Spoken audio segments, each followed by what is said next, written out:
Hello friends, welcome to the success Kendra. Friends देखिए, आज इस वीडियो में हम लोग 69th बीपीएससी पीटी एग्जाम 2023 के लिए जो नया वाला घटना चक्र का बुक आया हुआ है, यहाँ पर आप देख सकते हैं ये नया वाला घटना चक्र बुक है और इसमें 38वीं बीपीएससी से लेकर के 68वीं बीपीएससी तक में जितने भी प्रश्न दिए गए हैं उनको सब्जेक्ट वाइज दिया गया है। आज इस वीडियो में हम लोग 38वीं बीपीएससी से लेकर के 68वीं बीपीएससी तक में जितने भी बायोलॉजी के यानी कि जीव विज्ञान के प्रश्न पूछे गए हैं उन सभी प्रश्नों को आज हम लोग एक ही वीडियो में कवर कर लेंगे। इससे पहले मैंने आपको फिजिक्स का कवर करा दिया था, तो अगर आपने फिजिक्स वाला वीडियो को नहीं देखा है तो ज़रूर देख लीजिएगा, लिंक आपको डिस्क्रिप्शन बॉक्स में मिल जाएगा। चैनल पर अगर आप पहली बार विजिट कर रहे हैं तो चैनल को सब्सक्राइब कर लीजिए और जो बेल आइकन है, घंटी का निशान है, उसको ज़रूर दबा लीजिएगा ताकि जब भी 69th बीपीएससी एग्ज़ाम 2023 से संबंधित कोई भी इंपॉर्टेंट वीडियो अपलोड किया जाए तो उसका नोटिफिकेशन सबसे पहले आपके पास पहुंच जाए। तो चलिए फ्रेंड्स, बिना देरी किए हुए सेशन आज के स्टार्ट करते हैं।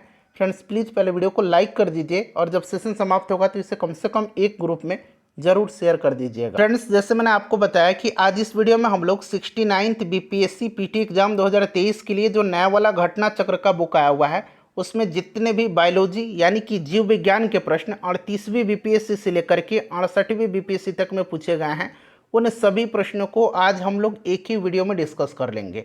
फ्रेंड्स चलिए सेशन आज के स्टार्ट करते हैं। पहले प्लीज़ सेशन को एक बार लाइक कर दीजिए। देखिए फ्रेंड्स, यहाँ पर प्रत्येक प्रश्न के नीचे आपको लिखा मिल जाएगा कि यह प्रश्न जो है किस वर्ष पूछा गया है। देख सकते हैं यह प्रश्न जो है 65th बीपीएससी प्री 2019 में पूछा गया है। प्रश्न है कि पुस्तक द ओरिजिन ऑफ स्पीसीज किसने लिखी है। अगर आप आंसर जानते हैं तो आंसर कमेंट में देकर के बताते चलेंगे। देखिए friends, the origin of species पुस्तक चार्ल्स डार्विन के द्वारा लिखी गई है। चार्ल्स डार्विन इंग्लैंड के प्रसिद्ध जैव विकासविद थे। इनके द्वारा प्रस्तुत विकासवाद को डार्विनवाद या प्राकृतिक वर्णवाद थ्योरी ऑफ नेचुरल सेलेक्शन कहते हैं। करेक्ट आंसर इसका ऑप्शन नंबर डी हो जाएगा, डार्विन। फ्रेंड्स देखिए, इस वीडियो को बनाने में 4 से 5 घंटे का मेरा इंपॉर्टेंट समय लगा है। सो फ्रेंड्स प्लीज़ वीडियो को लाइक ज़रूर करिएगा, आपका एक लाइक मुझे बहुत ही मोटिवेट करता है। चलिए नेक्स्ट क्वेश्चन कर लेंगे कि मानव तंत्र में इंसुलिन किसका चयापचय यानी कि मेटाबॉलिज्म नियंत्रित करता है। देखिए, इंसुलिन अग्नाशय से स्रावित होता है। यह एक हार्मोन है और यह एक प्रोटीन भी है, इसे भी आप ध्यान रखेंगे, जो ग्लूकोज समस्थापन के नियमन में मुख्य भूमिका निभाता है। इंसुलिन लक्ष्य कोशिकाओं में ग्लूकोज से ग्लाइकोजन बनने की प्रक्रिया को भी प्रेरित करता है। ग्लूकोज कार्बोहाइड्रेट का एक स्वरूप है। करेक्ट आंसर इसका क्या हो जाएगा, ऑप्शन नंबर बी हो जाएगा, कार्बोहाइड्रेट। क्लियर है। चलिए नेक्स्ट क्वेश्चन है हमारा, और इससे पहले मैंने आपको फिजिक्स वाला वीडियो कवर करा दिया था। नेक्स्ट मैं आपको केमिस्ट्री करवा दूंगा और उसके बाद हम लोग आधुनिक भारत के इतिहास को कवर करेंगे। चैनल को सब्सक्राइब कर लीजिए। 69th बीपीएससी के लिए इससे बेटर कंटेंट पूरे यूट्यूब पर आपको कहीं भी नहीं मिलेगा। चलिए, निम्नलिखित में से कौन सा इनमें से एक एंटीबायोटिक है, बताएंगे राइट आंसर इसका क्या हो जाएगा। तो देखिए, इनमें से जो एंटीबायोटिक है फ्रेंड्स वो आपका पेनिसिलिन है और सल्फाडाइजिन है। तो यहाँ पर देखिएगा पेनिसिलिन है और सल्फाडाइजिन है, तो एक से अधिक यानी कि ऑप्शन नंबर ई जो होगा उपरोक्त में से एक से अधिक इसका करेक्ट आंसर हो जाएगा। पेनिसिलिन का खोज जो है किसने किया था, अलेक्जेंडर फ्लेमिंग ने किया था। नेक्स्ट क्वेश्चन हमारा कि निम्नलिखित में से कौन सा मुख्यतः कार्बोहाइड्रेट है। इनमें से मुख्यतः कार्बोहाइड्रेट कौन सा है। तो देखिए, जो विकल्प दिया गया है इनमें से चावल कार्बोहाइड्रेट का मुख्य स्रोत है। ठीक है, चावल साधारण खाद्य पदार्थों की तुलना में अधिक विटामिन, खनिज और फाइबर प्रदान करता है। चावल इसका राइट आंसर हो जाएगा। इसमें मुख्यतः कार्बोहाइड्रेट होता है अन्य की तुलना में। नेक्स्ट क्वेश्चन कर लेंगे कि कीट संवर्धन क्या है। कीट संवर्धन क्या है। देखिए, जो एडुटेरिया का नया बिहार स्पेशल वाला बुक आया हुआ है इस वर्ष 2023 में, हम लोग उसको भी कवर कर रहे हैं। तो बिहार स्पेशल आपका बहुत ही बढ़िया तरीके से वहाँ से कवर हो जाएगा। उन सभी वीडियोज़ को आप ज़रूर देखिएगा 69th बीपीएससी पीटी एग्जाम 2023 के लिए। तो देखिए, कीटों की वृद्धि करने का विज्ञान इसका राइट आंसर हो जाएगा। ठीक है, कीटों के वृद्धि करने का विज्ञान। चलिए नेक्स्ट क्वेश्चन कर लेंगे। अगला प्रश्न है कि जेनेटिक्स निम्न में से किसका अध्ययन है।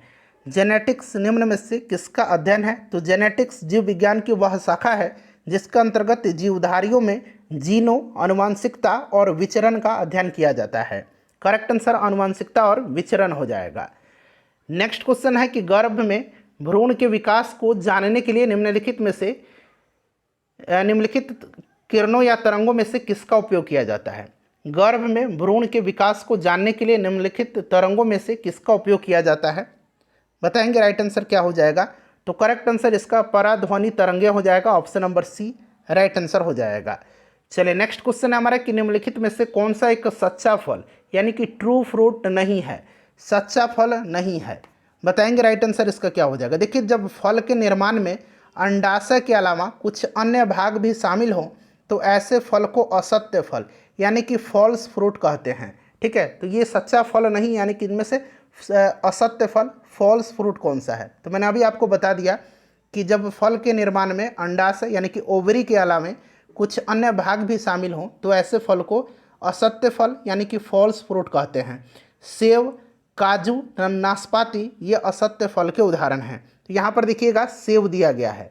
चलिए नेक्स्ट क्वेश्चन है हमारा, देखिए 66 बीपीएससी प्री 2020 में यह प्रश्न पूछा गया है। पाइन, फर, स्प्रूस, सेडार, लॉर्च, साइप्रस आदि मशहूर लकड़ी उत्पादक पौधों में से बहुत से भारत के पहाड़ी क्षेत्रों में भी पाए जाते हैं। ये सभी क्या कहलाते हैं? देखिए ये प्रश्न 67 बीपीएससी प्री का जो री एग्ज़ाम हुआ था 2022 में उसमें पूछा गया है। तो फ्रेंड्स इसको कहा जाता है अनावृत बीजी। क्या कहा जाता है? अनावृत बीजी।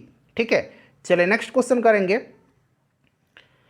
कि लौंग एक मसाला है, पौधे के किस भाग से लौंग प्राप्त होता है?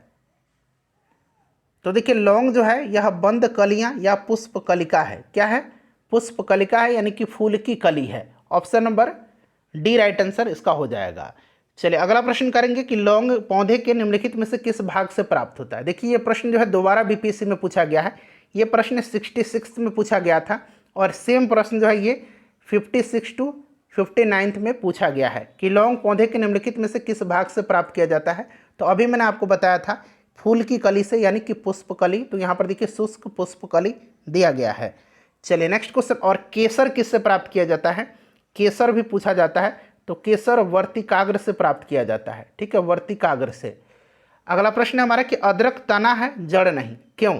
बताएंगे। अदरक क्या है? तना है, इस बात को आपको ध्यान रखना है। अदरक तना है जड़ नहीं क्योंकि इसमें नोड और इंटरनोड पाए जाते हैं। इसमें नोड और इंटरनोड होते हैं। चलिए नेक्स्ट क्वेश्चन कर लेंगे कि परागन की सुपरिभाषा है। परागन की सुपरिभाषा है, बताइए राइट आंसर इसका क्या हो जाएगा। परागन की सुपरिभाषा है परागकण का पराग केसर से क्लोम छिद्र तक स्थानांतरित होने की क्रिया। तो यानी कि ऑप्शन नंबर इसका ए राइट आंसर हो जाएगा। चलिए नेक्स्ट क्वेश्चन करेंगे कि पादप कली है। पादप कली है, तो देखिए पादप कली जो है एक भ्रूणीय टहनी है। वनस्पति विज्ञान में किसी अविकसित प्रवाह को कली या कलिका कहते हैं। ठीक है, वनस्पति विज्ञान में किसी अविकसित प्ररोह को कली या कलिका कहते हैं। यह किसी पत्ती के वक्ष पर या तने के अंतिम छोर पर उत्पन्न होती है। राइट आंसर एक भ्रूणीय टहनी है। चलिए पौधे जो नमक युक्त मिट्टी में उगते हैं क्या कहते हैं उनको? तो जो पौधे नमक युक्त मिट्टी में उगते हैं उनको कहा जाता है हैलोफाइट। क्या कहा जाता है?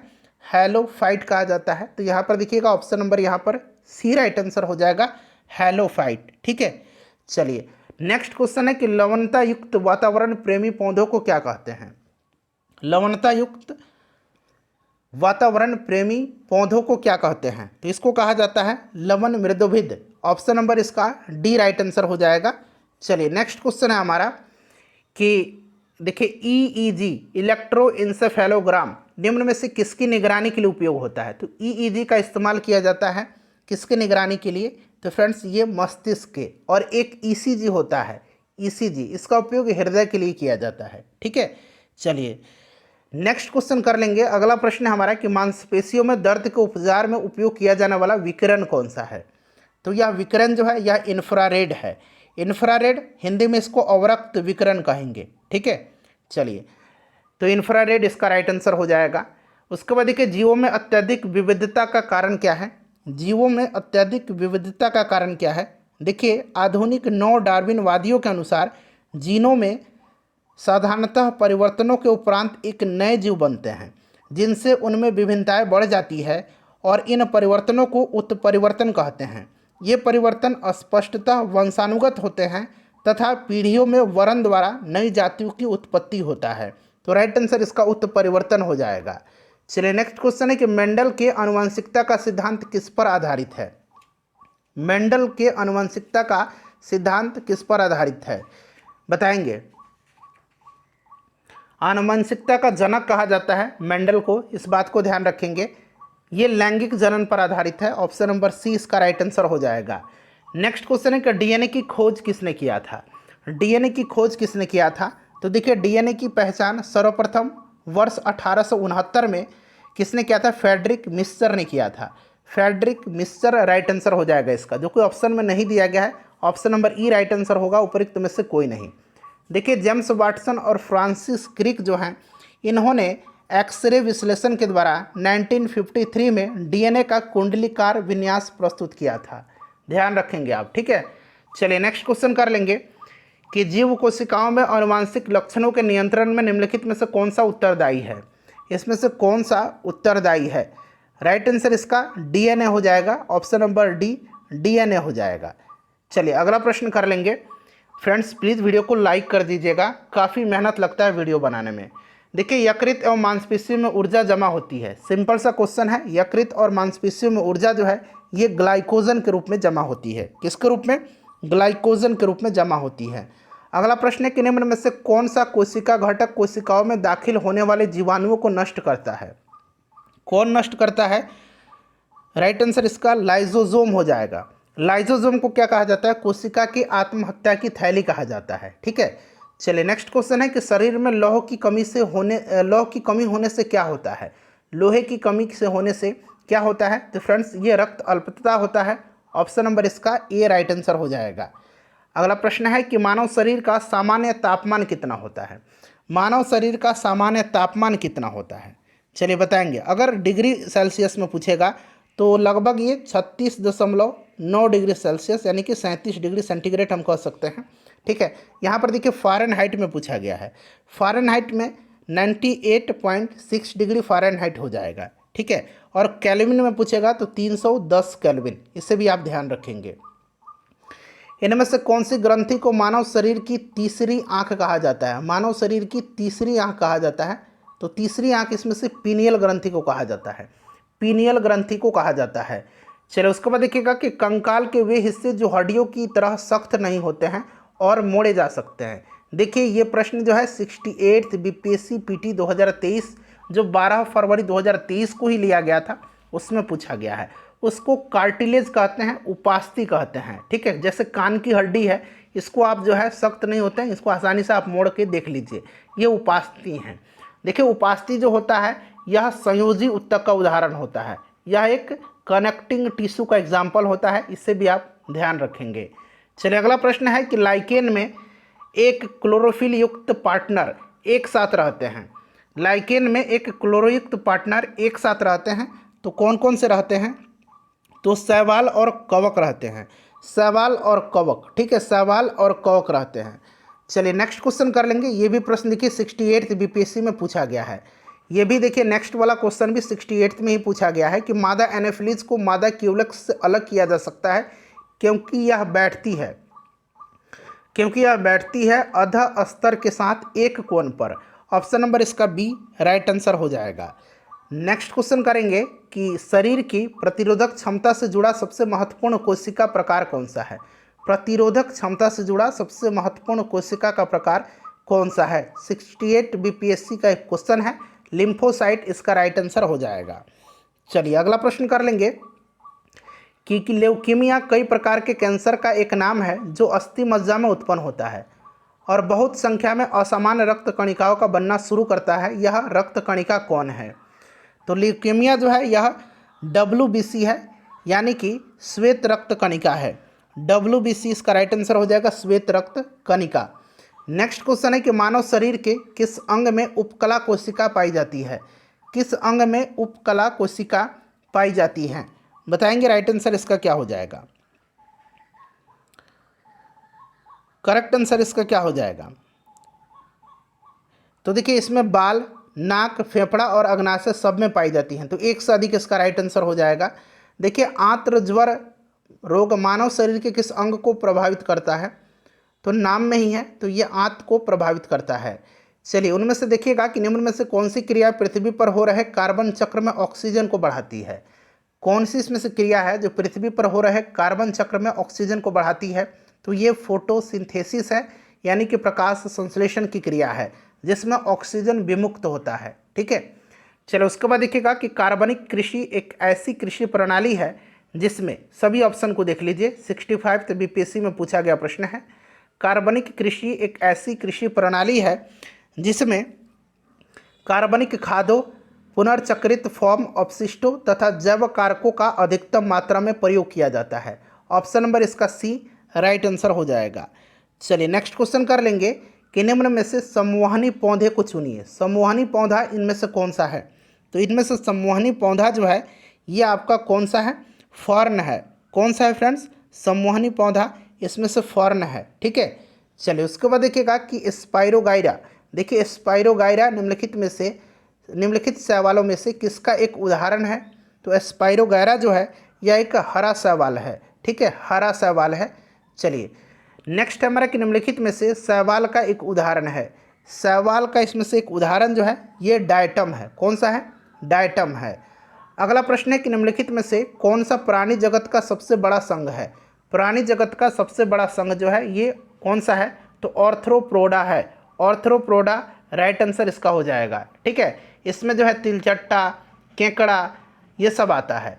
नेक्स्ट क्वेश्चन हमारा कि निम्न में से जैविक उर्वरक का सही उदाहरण कौन सा है?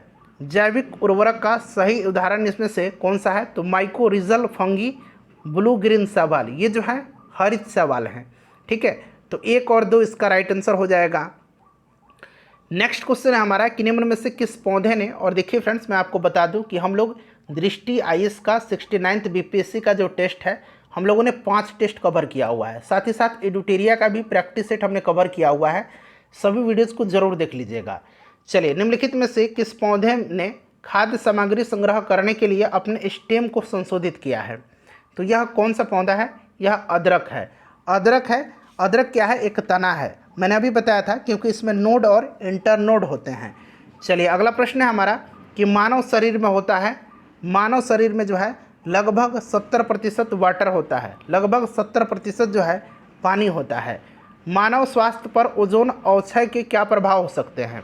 ओजोन अवक्षय के प्रभाव जो है ये सनबर्न हो सकता है, यानी कि धूप से जलना, मोतियाबिंद भी हो सकता है, त्वचा का कैंसर भी हो सकता है और त्वचा का मुरझाना भी हो सकता है।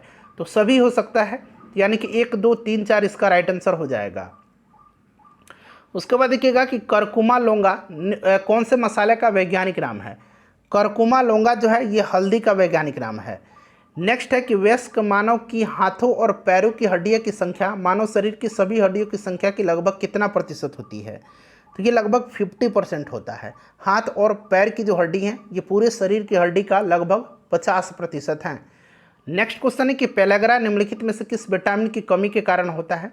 पेलेग्रा जो होता है यह विटामिन B3 के कारण होता है, B3 की कमी के कारण होता है। इसे आप जरूर ध्यान रखेंगे।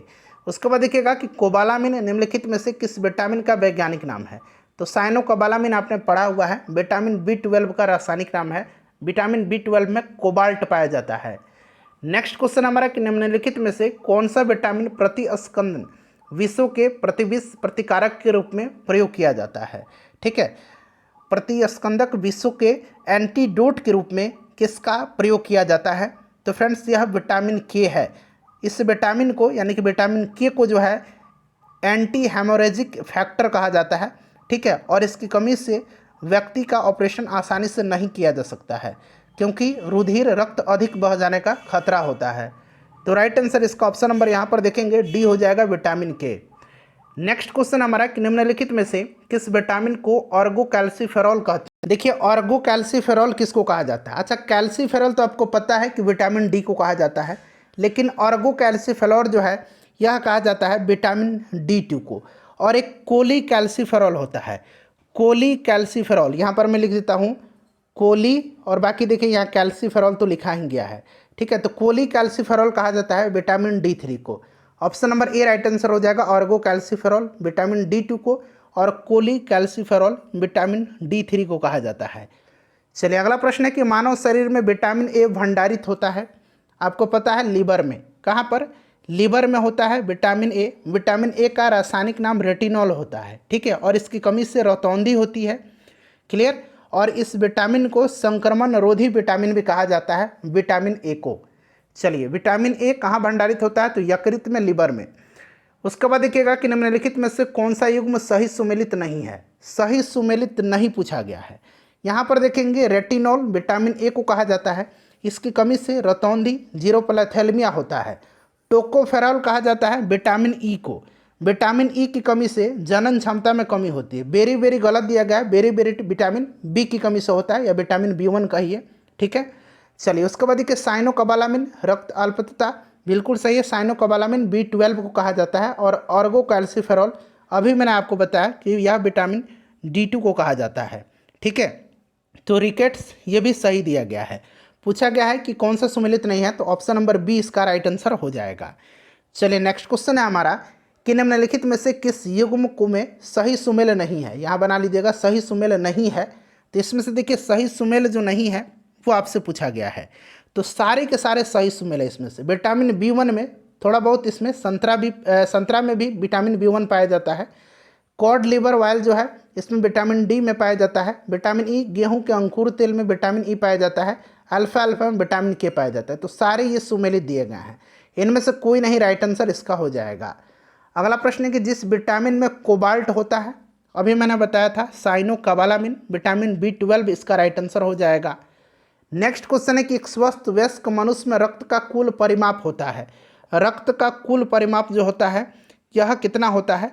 तो शरीर के कुल भार का लगभग 7 से 8% होता है, ठीक है। तो 5 से 6 लीटर जो है इसका राइट आंसर हो जाएगा। चलिए, नेक्स्ट क्वेश्चन हमारा कि निम्नलिखित में से कौन सा एक एंटीबायोटिक नहीं है? इनमें से कौन सा एक एंटीबायोटिक नहीं है, बताएंगे इसका राइट आंसर क्या हो जाएगा। इसमें से कौन सा एक एंटीबायोटिक नहीं है?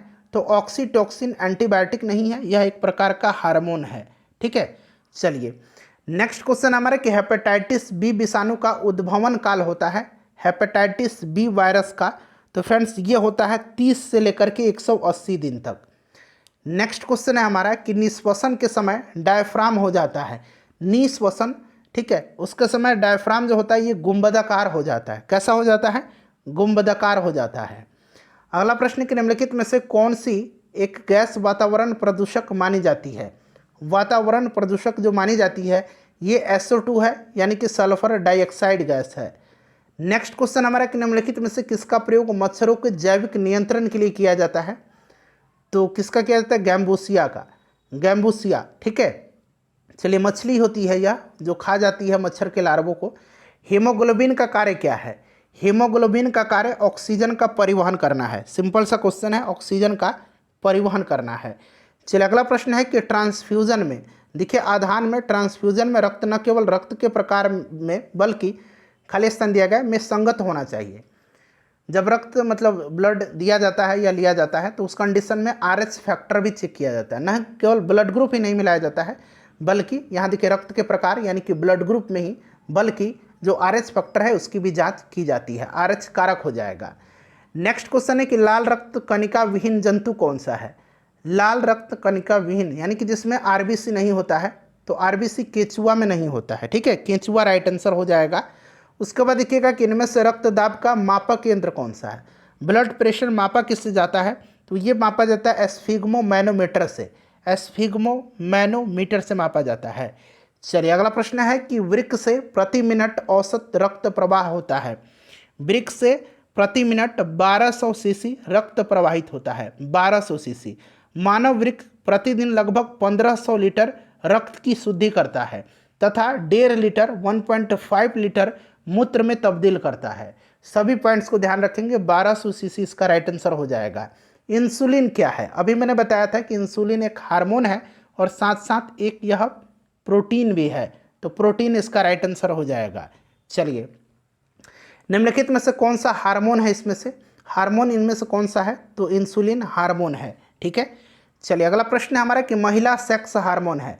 महिला सेक्स हार्मोन इसमें से हो जाएगा कौन सा? एस्ट्रोजन। और एक प्रोजेस्टेरॉन भी होता है, ठीक है। प्रोजेस्टेरॉन, ये भी नाम याद रखेंगे। प्रोजेस्टेरॉन, एस्ट्रोजन और रिलैक्सिन, यह महिला सेक्स हार्मोन है, महिला सेक्स हार्मोन है। ठीक है, ये 3 नाम आप याद रखेंगे। एक टेस्टोस्टेरोन होता है, टेस्टोस्टेरोन, यह पुरुष सेक्स हार्मोन होता है टेस्टोस्टेरोन। चलिए, तो राइट आंसर इसका एस्ट्रोजन हो जाएगा। नेक्स्ट क्वेश्चन है कि निम्नलिखित में से कौन सा हार्मोन स्तन ग्रंथियों से दुग्ध का स्राव होने में भूमिका निभाता है। तो यह हार्मोन जो है इसका नाम ऑक्सीटोसिन हार्मोन है। ठीक है, ऑक्सीटोसिन हार्मोन याद रखेंगे।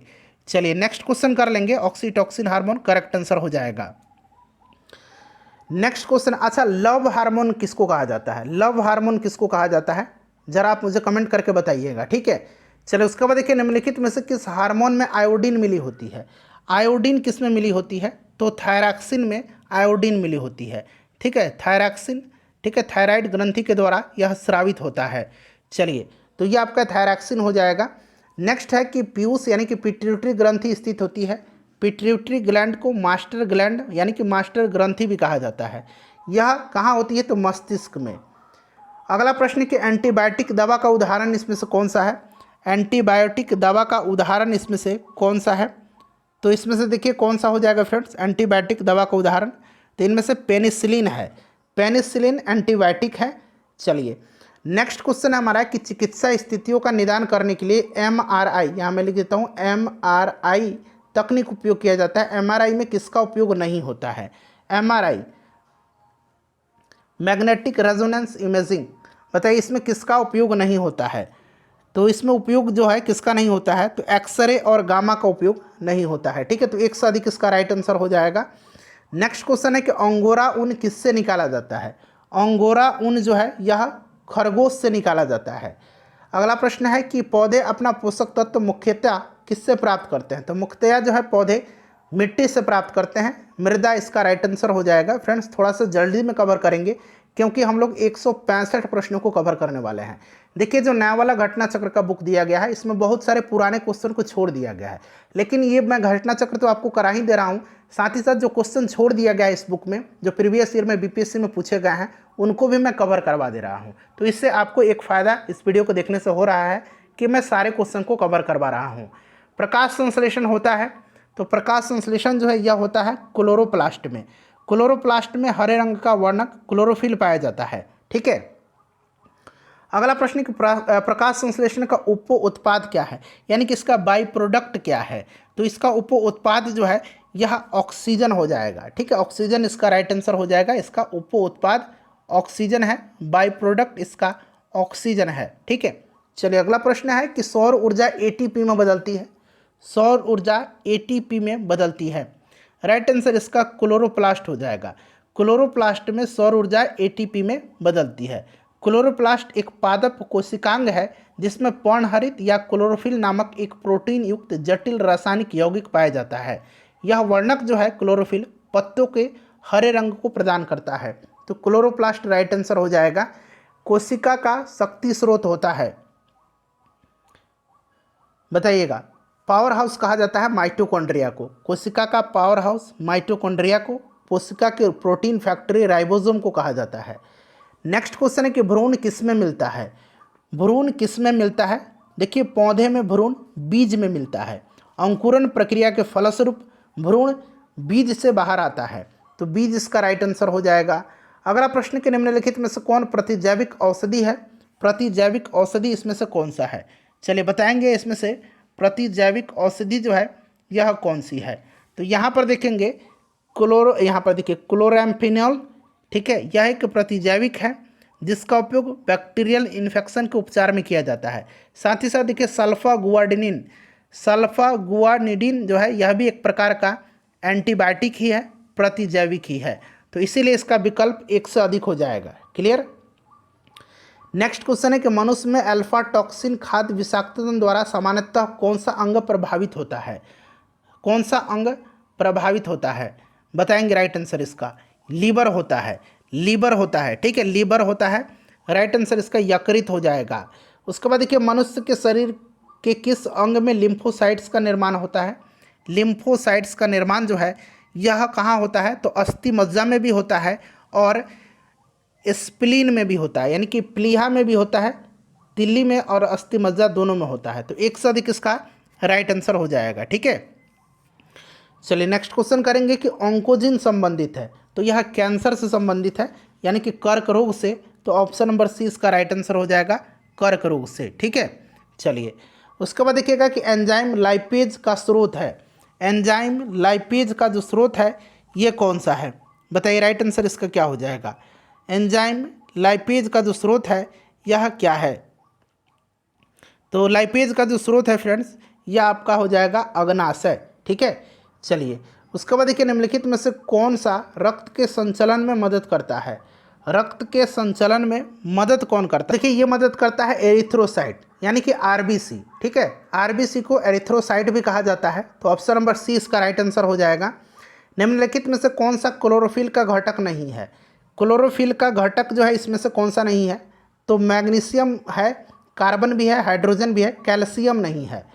अगला प्रश्न हमारा है कि बीसीजी वैक्सीन का इस्तेमाल किसकी रोकथाम के लिए किया जाता है। बीसीजी का टीका दिया जाता है टीबी के उपचार में, यानी कि क्षय रोग के। नेक्स्ट क्वेश्चन है कि रक्त कैंसर ल्यूकेमिया के रोकथाम में प्रयोग किया जाने वाला रेडियो समस्थानिक कौन सा है। तो ये रेडियो समस्थानिक जो है जो रक्त कैंसर की रोकथाम में प्रयोग किया जाता है ये फास्फोरस 32 और कोबाल्ट 16 है। तो कोबाल्ट 60 और फास्फोरस 32 एक से अधिक राइट आंसर हो जाएगा। देखिए तीव्रता एवं प्रयुक्तता के आधार पर निम्नलिखित में से कौन सा कर्क रोग उत्पन्न कर सकता है तथा उसके उपचार भी करता है। तो ये कौन सा है, आयनीय विकिरण है, जो कि कर्क रोग यानी कि कैंसर पैदा भी कर सकता है और कैंसर का उपचार भी कर सकता है। नेक्स्ट क्वेश्चन है कि सहज प्रणाली का परिवर्धन निम्नलिखित में से कौन सा है। सहज प्रणाली का प्रवर्धन जो है इसमें से कौन सा है, तो ये प्रणाली की स्वपोषी क्रिया है, प्रणाली की स्वपोषी प्रक्रिया। ठीक है, चलिए तो ऑप्शन नंबर यहाँ पर देखिए सी हो जाएगा। नेक्स्ट क्वेश्चन है कि शरीर का तापक्रम नियंत्रित करता है, शरीर का तापमान नियंत्रित कौन करता है। तो फ्रेंड्स यह करता है हाइपोथैलेमस। कौन करता है, हाइपोथैलेमस करता है। अगला प्रश्न है हमारा कि शरीर का तापमान नियंत्रित करता है। देखिए फिर से ये प्रश्न जो है 64th में भी पूछा गया है और 65th में भी पूछा गया है। ठीक है, चलिए अगला प्रश्न है कि डीएनए को किसने अंतः पात्र में बनाया। डीएनए को अंतः पात्र में बनाया था आर्थर कोर्नबर्ग ने। ठीक है, option number A right answer हो जाएगा। डीएनए की खोज फ्रेडरिक मिस्सर ने किया था। ठीक है, और डीएनए की द्विकुंडलित संरचना वाटसन और क्रिक ने दिया था। नेक्स्ट क्वेश्चन है कि पार्किंसन बीमारी के उपचार के विकास के लिए किसको नोबेल पुरस्कार दिया गया था। पार्किंसन बीमारी के उपचार के विकास के लिए स्वीडिश न्यूरोसाइंटिस्ट अर्विड कार्लसन को जो है नोबेल पुरस्कार सन 2000 में दिया गया था। ठीक है, 2000 में। नेक्स्ट क्वेश्चन है हमारा कि कौन सा दिन डायबिटीज दिवस मधुमेह दिवस के रूप में मनाया जाता है। तो ये 14 नवंबर है। नेक्स्ट है कि सबसे छोटा जीव जो स्वयं विकास एवं प्रजनन करने में समर्थ है वह कौन सा है। तो फ्रेंड्स यह माइकोप्लाज्मा है, माइकोप्लाज्मा राइट आंसर इसका हो जाएगा। अधिकतर एंजाइम होते हैं, तो अधिकतर एंजाइम प्रोटीन होते हैं। क्या होते हैं, प्रोटीन होते हैं। अगला प्रश्न कि निम्नलिखित में से किसकी कोशिका में कोई एंजाइम नहीं होता है। किसकी कोशिका में कोई एंजाइम नहीं होता है। तो ये वायरस की कोशिका में कोई भी एंजाइम नहीं होता है, विषाणु हो जाएगा राइट आंसर। देखिए बिल तथा मेलिंडा गेट्स फाउंडेशन द्वारा स्थापित भारत के लिए कार्यक्रम आह्वान किसके प्रतिरोध के लिए कार्यरत है। तो ये HIV के लिए, एड्स के लिए। ठीक है, और ये आह्वान की शुरुआत वर्ष 2003 में हुई थी। ठीक है, नेक्स्ट क्वेश्चन कर लेंगे कि डॉक्टरी मृत्यु की घोषणा होती है जब नाड़ी गति बंद हो गई हो। बिल्कुल सही है। हृदय गति रुक गई हो, ये भी सही है। और आँख की पुतलियाँ स्थिर और फैल गई हो तथा प्रकाश पड़ने पर कोई प्रतिक्रिया न हो।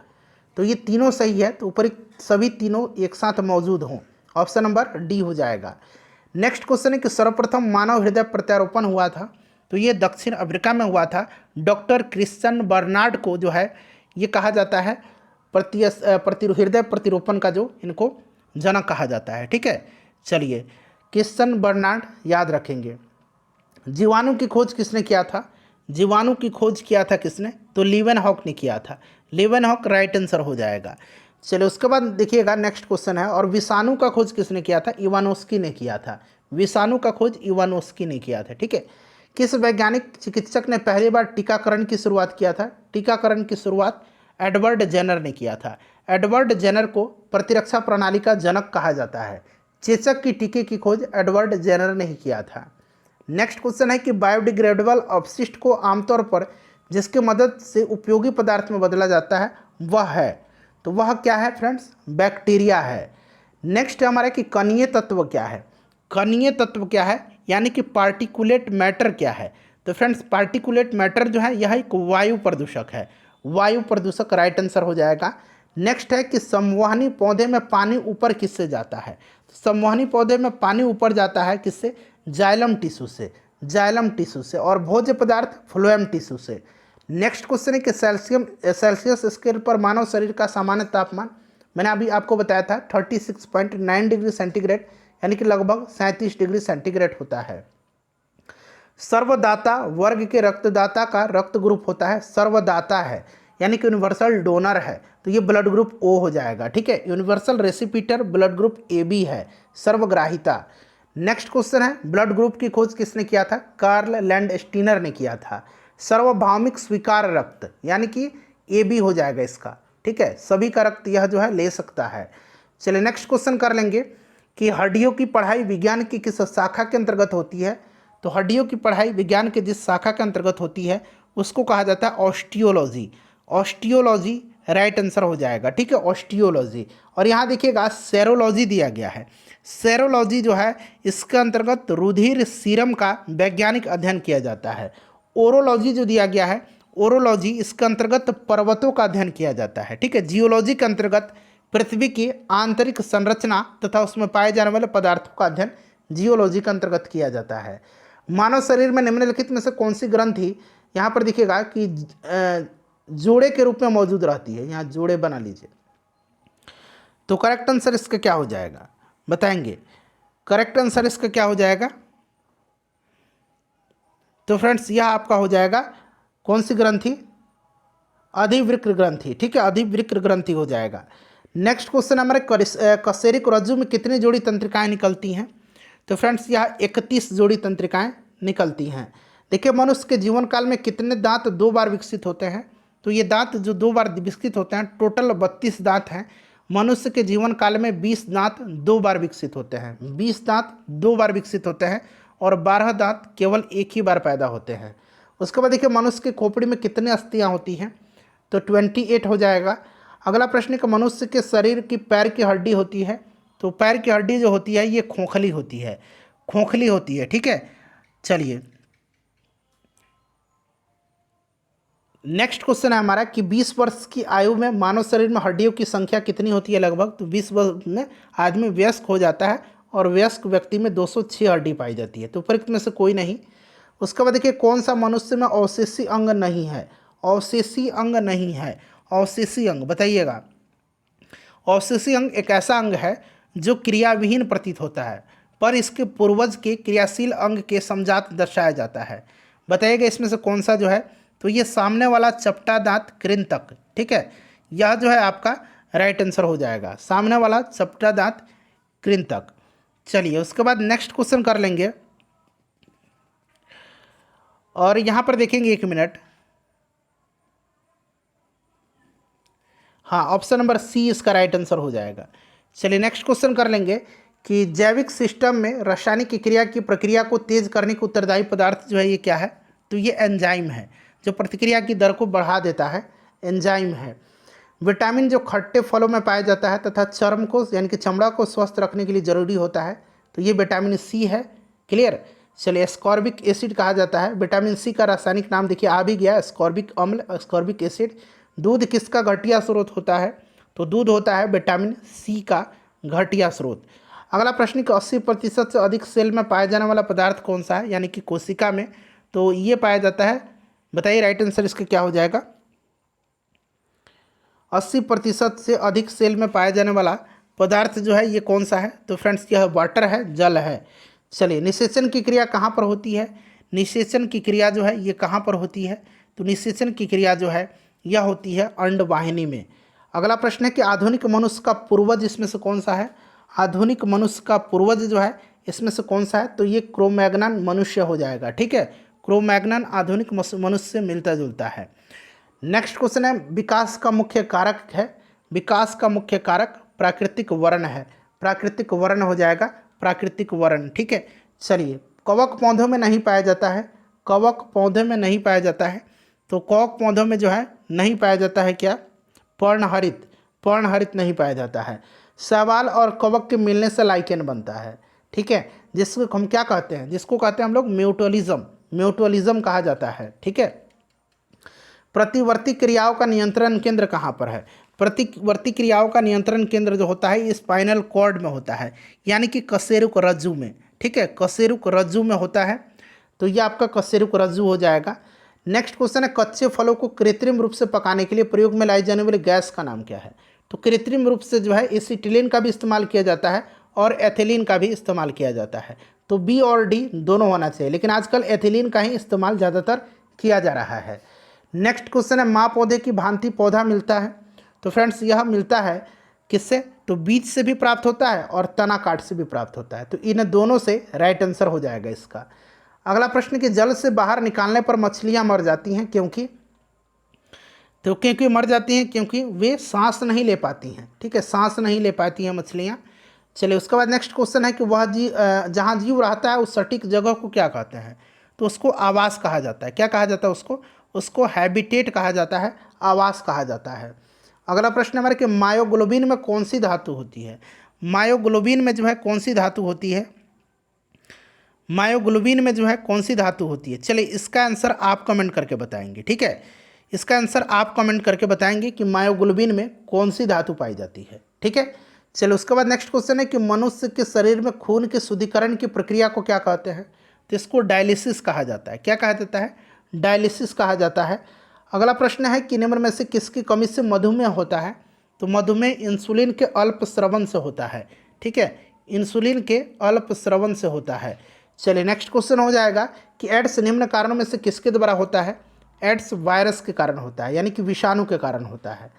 HIV द्वारा होने वाला रोग कौन सा है, तो ये एड्स रोग है HIV से। स्त्रियों की तुलना में पुरुष अधिक वर्णांतता से पीड़ित हो सकते हैं क्योंकि उनमें केवल एक X क्रोमोसोम होता है। ठीक है, इसीलिए। अगला प्रश्न कि एस्पिरिन कहाँ से मिलती है, एस्पिरिन कहाँ से मिलती है, एंटीपायरेटिक है एंसिरिन। ठीक है, और ये जो है विलो वृक्ष की छाल से, विलो वृक्ष की छाल से, एक पेड़ से जो है प्राप्त की जाती है, इसका नाम है विलो। ठीक है, विलो वृक्ष की छाल से प्राप्त किया जाता है। अगला प्रश्न कि गेहूं की खेती के लिए कौन सा उर्वरक का उपयोग करेंगे, तो ऑब्वियसली हम लोग नाइट्रोजन का उपयोग करेंगे। ठीक है, चलिए उसके बाद देखिए क्लोरोफिल में कौन सा धातु आयन पाया जाता है, तो क्लोरोफिल में मैग्नीशियम पाया जाता है। पौधे एवं पेड़ों का खाना तैयार करने की प्रक्रिया फोटोसिंथेसिस कहलाती है, ये आपको भी पता है। फोटोसिंथेसिस प्रकाश संश्लेषण हो जाएगा। जीवन चक्र की दृष्टि से पौधे का सबसे महत्वपूर्ण अंग कौन सा है, तो ये पुष्प है। ठीक है, चलो उसके बाद देखिए सबसे लंबा जीवित वृक्ष कौन सा है, सबसे लंबा जीवित वृक्ष जो है ये सिकुआ है, सिकुआ हो जाएगा। एस्पिरिन है, अभी मैंने बताया था एंटीपायरेटिक है, यानी कि ज्वरनाशक है, एंटीपायरेटिक हो जाएगा इसका राइट आंसर। चलिए उसके बाद नेक्स्ट क्वेश्चन करेंगे कि किस वनस्पति खाद्य में अधिकतम प्रोटीन होता है। इनमें से सोयाबीन में सबसे ज़्यादा प्रोटीन होता है, बाकी प्रोटीन तो सब में थोड़ा है लेकिन ज़्यादातर सोयाबीन में है। तना काट आमतौर पर किसके प्रवर्धन के लिए प्रयोग किया जाता है, तना काट, तो फ्रेंड्स ये आपका गन्ना में। ठीक है, चलो उसके बाद देखिएगा कि संसार का सबसे बड़ा पुष्प कौन सा है, तो ये रैफेलसिया है, रैफेलसिया राइट आंसर हो जाएगा इसका। अगला प्रश्न कि हरगोविंद खुराना को किस आविष्कार के लिए सम्मानित किया गया था, इनको नोबेल पुरस्कार दिया गया था जीन संश्लेषण के लिए, जीन संश्लेषण के लिए जो है इनको दिया गया था 1968 में। चलो 1959 में। डॉक्टरों द्वारा एनेस्थीसिया के रूप में प्रयोग होने वाली हास्य गैस कौन सी है, तो ये नाइट्रस ऑक्साइड है, नाइट्रस ऑक्साइड है। ठीक है, चलिए उसके बाद नेक्स्ट क्वेश्चन है कि आर्कियोपेटेरिक्स क्या है, तो आर्कियोपेटेरिक्स जो है यह जुरासिक युग का सर्वपुरातन पक्षी है। डॉल्फिन वर्गीकृत किए जाते हैं, तो डॉल्फिन को स्तनी वर्ग में, ठीक है, वर्गीकृत किया जाता है। निम्न में से सबसे मीठी चीनी कौन सी है, देखिए 66वीं बीपीएससी में पूछा गया है, तो फ्रेंड्स ये फ्रक्टोज है। ठीक है, फ्रक्टोज है। चलिए अगला प्रश्न कर लेंगे। फ्रेंड्स प्लीज़ वीडियो को लाइक कर दीजिए एक बार। कड़वाहट के लिए मानव जीव का संवेदनशील क्षेत्र, तो कड़वाहट के लिए जो है मनुष्य के जीव का जो पीछे का भाग होता है ये जिम्मेदार होता है। मानव जीव का जो आगे वाला छोर है ये मीठा पहचानता है, पीछे वाला कड़वा, और किनारे यानी कि पार्श्व में खट्टा, और अग्र छोर और किनारों में नमकीन स्वाद का अनुभव करते हैं। चलिए नेक्स्ट क्वेश्चन है हमारा कि मटर का पौधा है तो ये एक शाकीय पौधा है। क्या है? शाकीय पौधा, शाक हो जाएगा। अगला है कि फलियां अत्यधिक पौष्टिक होती हैं क्योंकि उसमें प्रचुर मात्रा में होता है, तो इसमें प्रचुर मात्रा में प्रोटीन होता है। ठीक है, चलिए उसके बाद देखिए थायराइड ग्रंथि थायरॉक्सिन स्रावित करने के लिए उत्तेजित करने वाला अंतःस्रावी हार्मोन कौन सा है? थायराइड ग्रंथि थायरॉक्सिन हार्मोन स्रावित करने के लिए उत्तेजित करने वाला हार्मोन जो है ये कौन सा है? तो ये TSH है। TSH थायराइड स्टिमुलेटिंग हार्मोन कहा जाता है। ठीक है, चलिए और ये स्रावित कहाँ से होता है? तो यह पीयूष ग्रंथि से, इसका निर्माण पीयूष ग्रंथि में होता है। ठीक है, चलिए नेक्स्ट क्वेश्चन करेंगे कि थायराइड ग्रंथि की खराबी किसकी कमी के कारण होती है? थायराइड ग्रंथि की खराबी किसकी कमी के कारण होती है? तो फ्रेंड्स यह होती है आयोडीन के। ठीक है, चलिए आखिरी क्वेश्चन है, इसका आंसर आप कमेंट करके बताएंगे कि जब हम बकरी या भेड़ का मांस खाते हैं तब हम कौन से उपभोक्ता हैं? फ्रेंड्स सेशन को लाइक कर दीजिएगा, शेयर कर दीजिएगा। इसी प्रकार से मैं सभी सब्जेक्ट घटना चक्र का आपको कवर करवा